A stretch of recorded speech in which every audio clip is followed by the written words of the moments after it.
Hello friends, welcome to the stream of rural governance, growth and strategies. Today we shall be discussing on rural urban nexus, problem of informal labor force.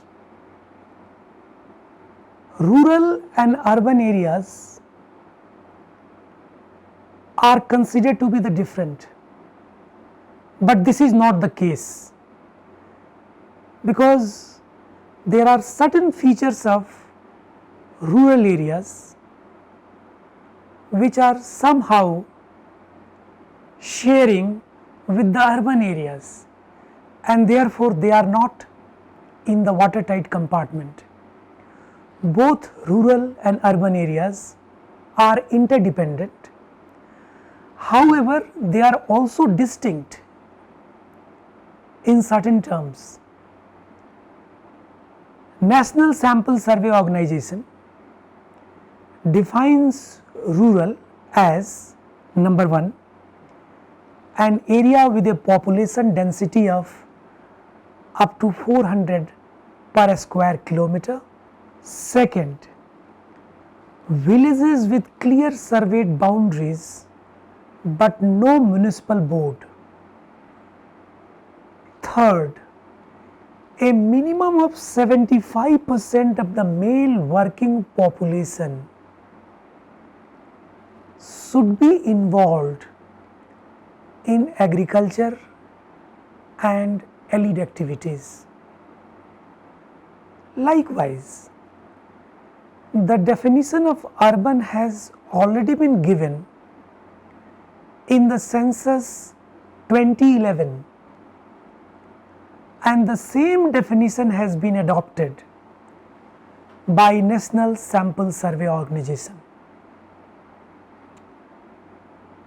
The salient features of urban area are number 1, all places with a municipality, corporation, cantonment board or notified town area, committee, etc.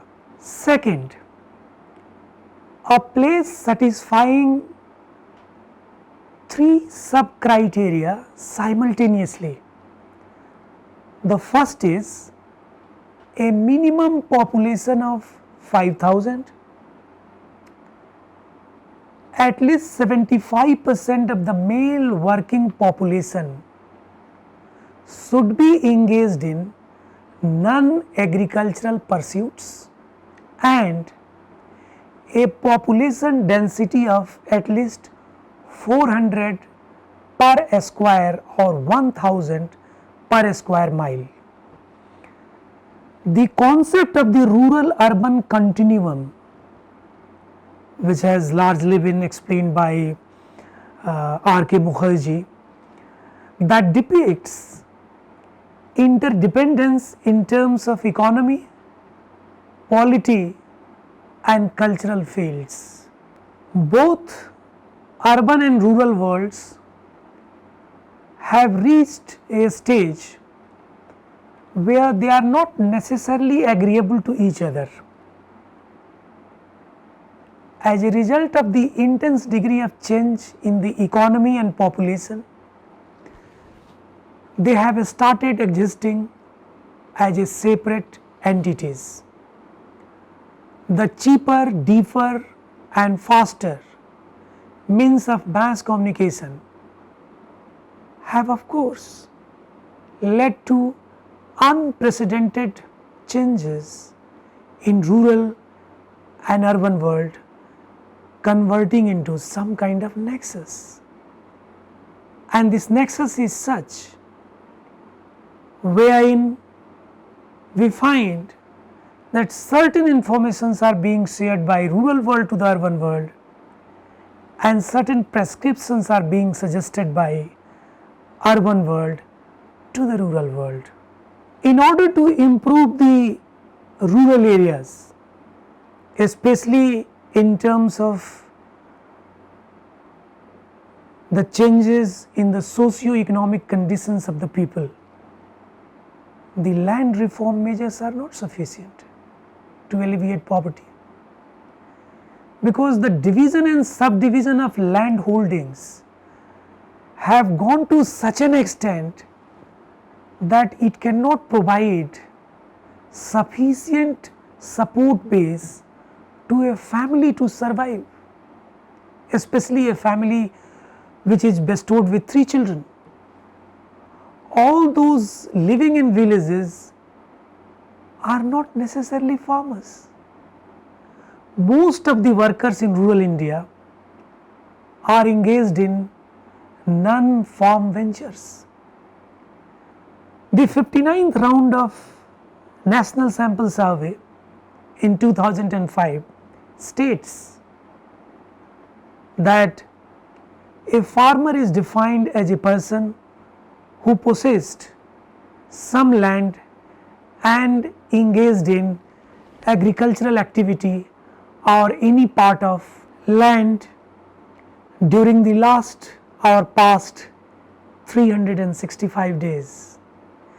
A household with at least on a farmer member was considered a farmer household. In the 70th National Sample Survey, it has been identified that the value of products should be more than rupees 3,000 and at least one member of a family should be engaged in agricultural activities for it to be considered on a agricultural family.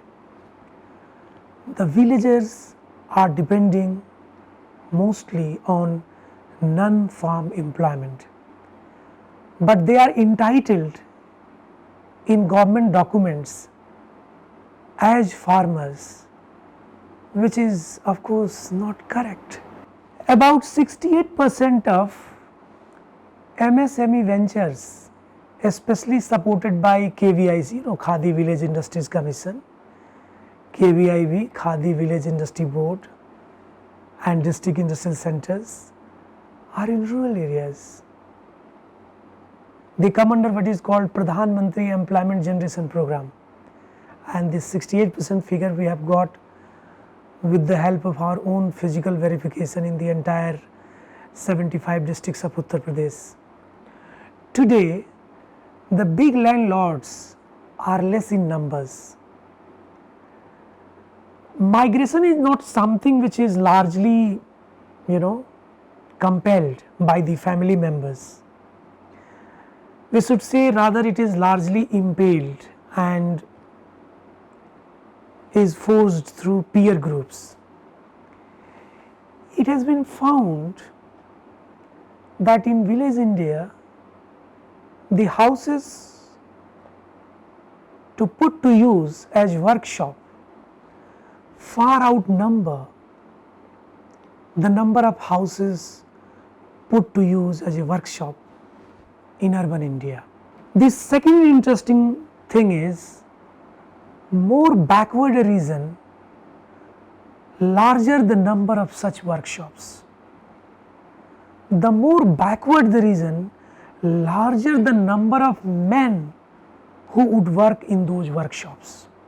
As a result of rural urban nexus,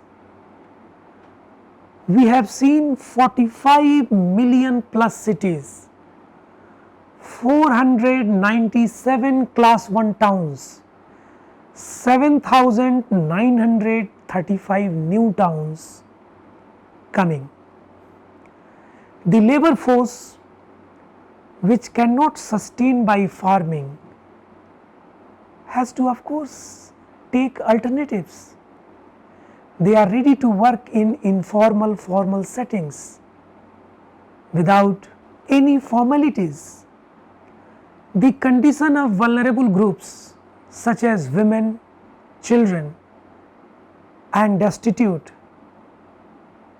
have really passed from bad to worst.